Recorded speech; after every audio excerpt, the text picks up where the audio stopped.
AP రాజధాని అమరావతిలో regional ఆఫీసులు పెట్టండి, రాష్ట్ర ప్రాజెక్టుల్లో భాగస్వాములు కండి అంటూ బ్యాంకర్లకు పిలుపునిచ్చారు AP CM Chandrababu.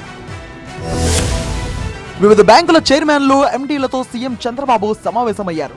Lok Sabha subordinate legislation committee సమావేశంలో భాగంగా విజయవాడ వచ్చిన పలు బ్యాంకుల ప్రతినిధులకు క్యాంప్ ఆఫీసులో విందు ఇచ్చారు సీఎం. 15 నెలల కాలంలో రాష్ట్రానికి వచ్చిన పెట్టుబడులు, రాష్ట్రంలో చేపట్టిన ప్రాజెక్టుల గురించి వివరించారు. పోర్టులు, ఎయిర్పోర్టులు, హార్బర్లు, జాతీయ రహదారులు, క్వాంటమ్ వ్యాలీ సహా పనుల పురోగతిపై ప్రెజెంటేషన్ ఇచ్చారు CM Chandrababu. State Bank of India chairman Srinivasulu Shetty, Union Bank of India executive director Ramasubramanian, Bank of Baroda MD Devadatta Chand, power finance corporation CMD Paramender Chopra, LIC MD Satpal Bhanu, agriculture insurance company of India ED Sanjay Lalla సహా వివిధ బ్యాంకుల ప్రతినిధులు, ఇన్సూరెన్స్ కంపెనీల అధికారులు ఈ సమావేశానికి హాజరయ్యారు. 3 ఏళ్లలో రాజధాని నిర్మాణం పూర్తయ్యేలా పనులు చేస్తోంది రాష్ట్ర ప్రభుత్వం. ఈ క్రమంలో నిర్మాణాలు, భూముల కేటాయింపులు, పెట్టుబడులు, అభివృద్ధిపై ప్రత్యేకంగా ఫోకస్ పెట్టింది. బ్యాంకర్లతో సమావేశమైన సీఎం చంద్రబాబు రాజధాని నిర్మాణం సహా ప్రభుత్వ ఉద్దేశాలు, లక్ష్యాలను వివరించారు.